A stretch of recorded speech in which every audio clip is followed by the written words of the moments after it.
Bonjour, moi c'est Yoann Jacopelli, je suis formateur chez Ipsos en rénovation énergétique du bâtiment, donc la formation CAREB. Ce que j'aime le plus au contact des élèves, c'est de base j'adore transmettre, j'adore parler du métier et comme ça fait des années que je le pratique, voilà, je considère que j'ai une expérience et un savoir à transmettre. Ce que j'aime le plus en effet, c'est la relation avec les élèves et le parcours différent que chacun a. J'essaye surtout de transmettre de manière la plus pédagogique possible des concepts techniques, que ce soit le plus parlant, parce que c'est vrai qu'on aborde des sujets très techniques en thermique du bâtiment, en énergie ou sur les systèmes, faire naître l'intérêt sur des solutions innovantes, sur le logement de demain, à quoi il ressemblera, et ça, je trouve que c'est un moteur de motivation. Je dirais que la formation chez UPSO est intéressante parce que tous les cours sont en ligne, donc ça permet d'avancer à son rythme. Par contre, c'est vrai que ça demande aux élèves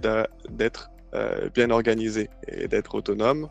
L'avantage, par contre, c'est qu'ils ont un crédit d'euros qu'ils peuvent prendre avec des formateurs, et ça compense le fait qu'il n'y ait pas de cours en présentiel, mais il faut avoir une certaine structure, une certaine hygiène par rapport à ça, donc ça demande d'être organisé. Il y a la partie théorique qui est en ligne, mais le formateur, il peut amener à la fois la partie pratique, la partie expérience du métier, qui va au-delà des cours. Après, il y a plein de choses aussi, c'est se projeter dans la visite du logement, par exemple faire l'état initial, les maîtriser, les faire sur un plan ou les faire en réel, faire le lien aussi. Et ben après, la partie le cœur du métier CAREB, qui est de conseiller le client sur son projet de rénovation et donc de prioriser les travaux. Donc ça, c'est quelque chose qu'on apporte par l'échange direct entre professeurs et apprenants. Alors les visios, il y a un crédit qui est prévu en début de formation. Donc il y a un nombre de visios estimé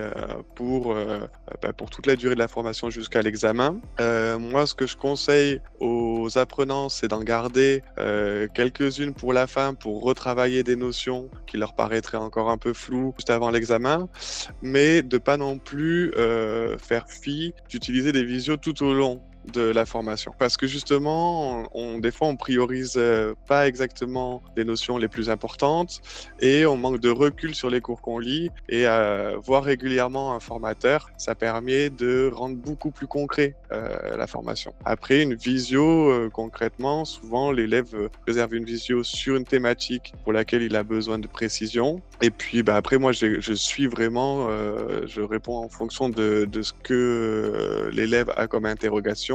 J'apporte des éléments soit de mon expérience personnelle, soit je leur donne aussi des outils, même au-delà de la formation, qu'on peut trouver en ligne, qui sont très pertinents, créés par des associations ou des fiches pro réno qui sont accessibles en ligne.